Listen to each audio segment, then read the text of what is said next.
Howdy, howdy.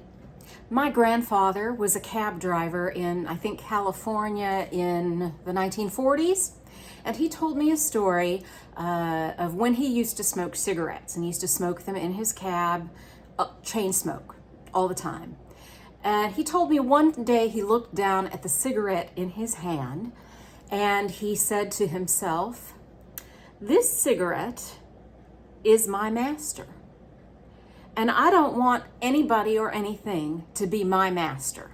Now, he believed in God, so of course he didn't mind God being his master, but he for sure didn't want the cigarette to be his master. And that has always stuck with me. And I wish it had been more of a guiding force in my life, but it's anyway.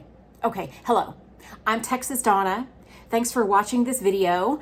Only like 5% of the people who watch my videos subscribe. So if you like this to show up more consistently in your news feed, hit that subscribe button. But I ain't your master, so do what you want. In any case, I talk about the journey, my personal journey of healing my metabolism, healing carb addiction and habits that will one day possibly affect my health if I am not aware of these. So I do this mostly through a low carb / carnivore, mostly carnivore-ish diet, whatever the people in the comments lose their minds about. And it's from the perspective of a wife and mom. I'm in my 50s, there's menopause looming, all these kinds of things. And so if any of this describes you or is something you think could shed a light on your own personal experience, then keep on listening, and thank you so much. All right, a quick update. I did greatly decrease my dairy. I've talked about that a number of times. I've already noticed a lot of decrease in systemic inflammation through my body. My gut feels better. There's a decrease in inflammation there. I'm observing a decrease in inflammation in my face, but it may not be visible in the camera. I don't know. I've also increased my movement. A lot of the carnivore groups, especially Carnivore Quest. Hello, Larry and Cassie. I love you guys if you watch this video. They're really challenging people to get out. I have not been out every single day, but I'm trying to get the dogs out at least several times a week for a good long walk. It's just I'm in Texas and it's hot. It's hot here. Okay. In any case, so the increase in the movement and the reduction in dairy has definitely helped. And then I have been having insomnia pretty bad. And I think I told you before, this company contacted me asking if I'd be interested in sort of an affiliate program with them. And I at first was like, I don't want to advise supplements for people. But then I looked at their website, and I don't use very many supplements, but almost every ingredient on the list was already on our supplement shelf. My husband takes supplements, my son does, I take a couple. And all of the ingredients I have used at one point or other. And I was very interested to see this ingredient list. And I'm going to share the ingredient list with you real quick if you want to hang on. And if you're not having a sleep problem right now, then, fast forward to another point in this video. All right, I have all of these except for one of them. Okay, B6. Okay, yeah, I have to use these. And this is my little case, which I crocheted. Isn't it cute? I have to look at the camera. Isn't that cute? All right, so B6, which turns into GABA, G-A-B-A, and I've taken B6 and GABA to help with sleep in the past. Magnesium, I've heard statistics from many reliable sources that say up to 80% of us are deficient in magnesium.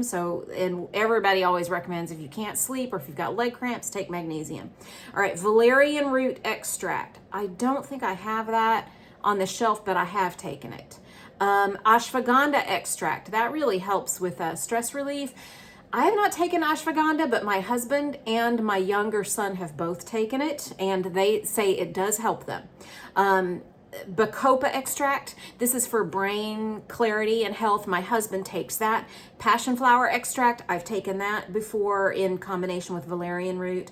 Hops flower extract, I don't know if I've ever taken that, but hops is in beer, so there you go. L-theanine, me and my husband and my son have taken L-theanine, and what that does for us is sort of even out gives us an even keel, if that makes any sense. And then melatonin, we've all seen melatonin. Now, melatonin is really a hormone regulator. It's not just a sleep aid.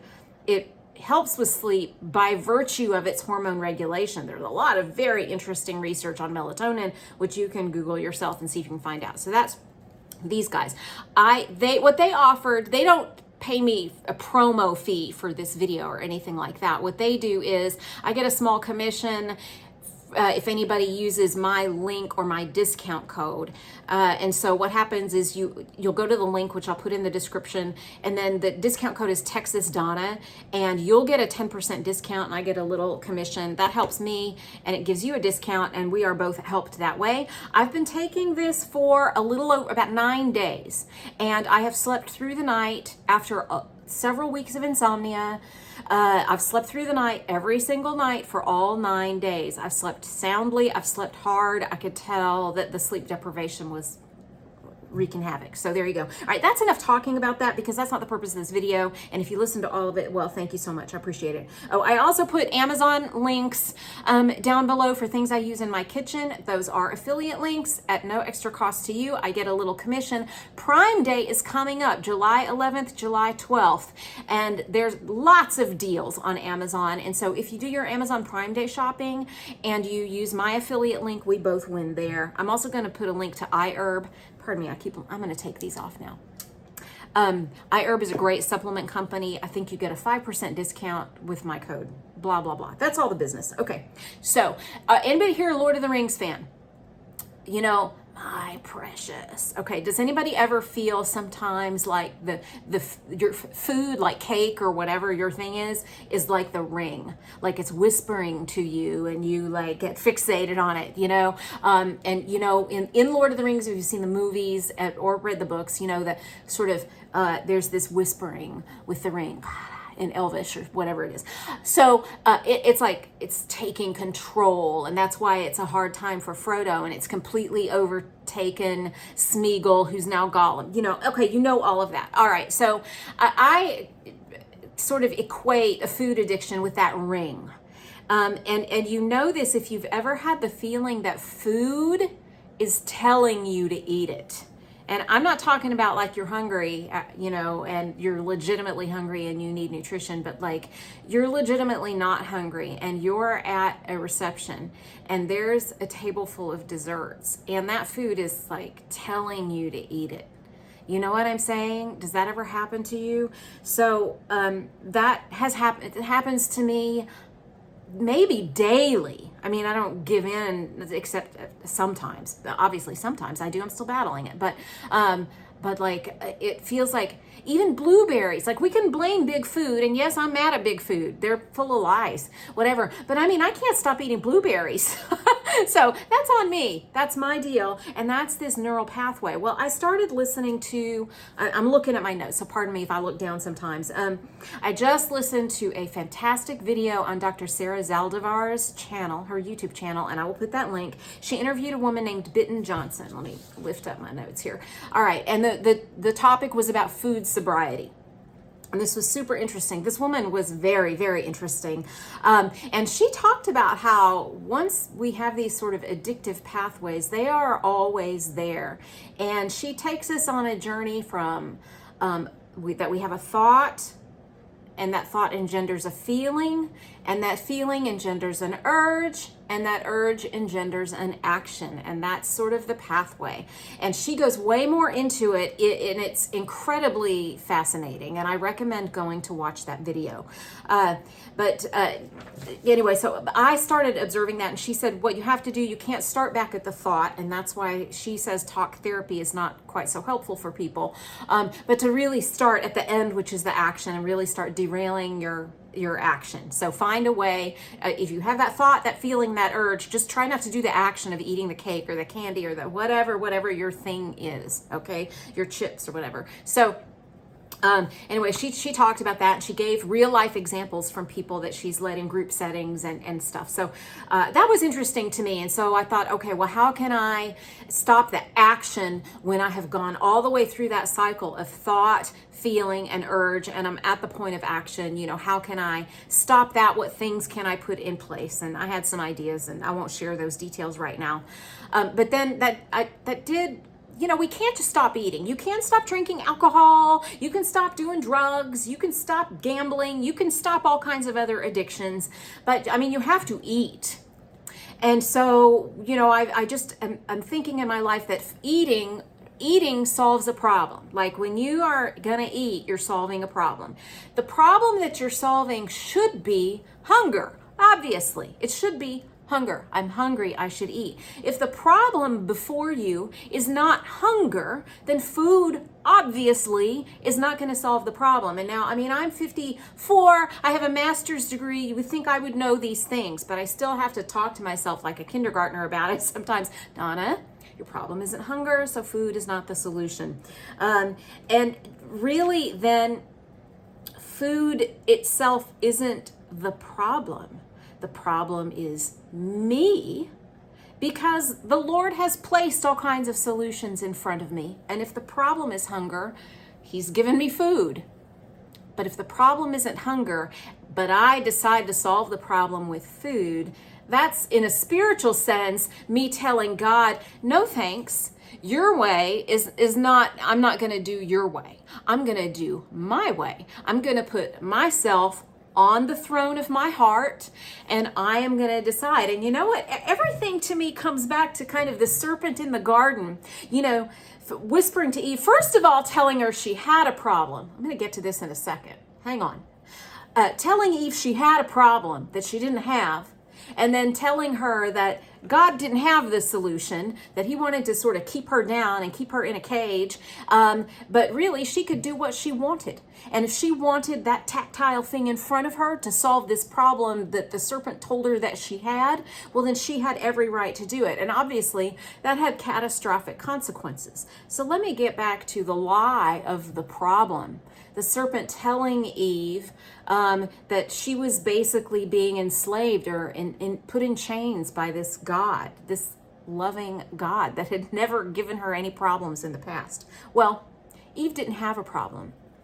And when I look at other reasons that I eat besides hunger, I have thought of those as problems. But you know what? A human emotion is not a problem. A human emotion is not a problem. It's information, even if it's negative emotion. I think Dr. Henry Cloud talks about this in his book, Boundaries. I've heard it somewhere. In any case, if I am grieving the loss of my sister, which is a real thing, that's not a problem. I've tried to solve that grief with carrot cake because that's what we had on the last birthday that she had here on this earth. I've tried to solve that problem with some kind of treat from a coffee shop that she loved here in my home city and her home city. I've tried to solve that grief problem. But, grieving my sister isn't a problem. It's information. It's information about things left unsolved. It's information about how much I loved her. It's information about a lot of things I won't get into. In any case, it's information. And I'm thankful. I'm thankful for it. And I should face that grief with gratitude. Let me get past that. If I am angry at someone in my life, that anger is not a problem. It's information. And it might be very hard information about me. Maybe it's them, but usually it's me. Usually it's me. That's information. Food is not going to solve it. It's going to create another problem later.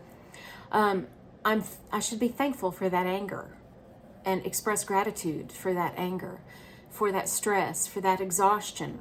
What information are these feelings giving me? Because human emotions are not problems. They are information.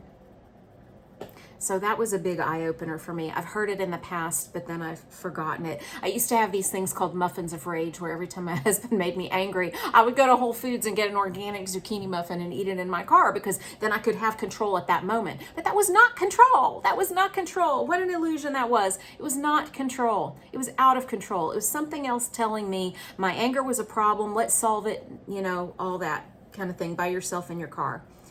So now the next question, of course, is what other areas in my life does this apply to? When I'm deciding that my way is the best, despite the ongoing evidence to the contrary, I mean, what else is going on? What other patterns do I have around me where I'm applying that same kind of logic? That is a scary question with possibly a scary answer. It is for me. I need to go do an inventory that way. And anyway, all right, so my challenge is to face my emotions as valid experiences that give me valid information. Maybe this applies to you as well. I'd love to hear your response in the comments, to really dig deep and ask yourself what problem you're trying to solve and what are you running away from. That's such a corny question, but it's true. What are you running away from that really you can face to be fully human? You can face these things to fully experience your life. I'm going to have a lot of self-reflection to do once I finish this video, and perhaps this resonates with some of you and you'll do the same, and I would love to hear from you about that.